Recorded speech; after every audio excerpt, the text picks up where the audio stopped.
अहम खबर है। एबटाबाद में इस्तेमाल शुदा कपड़ों के बाजार में खौफनाक आतिशज़दगी से 25 दुकानें और 5 घर खाकिस्तर हो गए। दुकानों में मौजूद करोड़ों रुपए मालियत का सामान आग की नजर हो गया।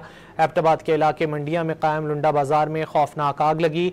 आग ने मुतादिद दुकानों को अपनी लपेट में ले लिया, जिससे करीबी मकान भी मुतासिर हुए। खौफनाक आतिशज़दगी से 25 दुकानें और 5 घर जलकर खाकिस्तर हो गए। दुकानों में मौजूद करोड़ों रुपए मालियत का सामान भी जल गया। आतिशज़दगी से एक स्कूल की इमारत भी मुतासिर हुई, जिसके बाद स्कूल बंद कर दिया गया।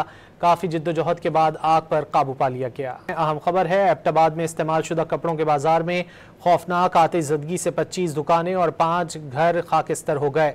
दुकानों में मौजूद करोड़ों रुपए मालियत का सामान आग की नजर हो गया। एबटाबाद के इलाके मंडिया में कायम लुंडा बाजार में खौफनाक आग लगी। आग ने मुतादिद दुकानों को अपनी लपेट में ले लिया, जिससे करीबी मकान भी मुतासिर हुए। खौफनाक आतिशज़दगी से 25 दुकानें और 5 घर जलकर खाकिस्तर हो गए। दुकानों में मौजूद करोड़ों रुपए मालियत का सामान भी जल गया।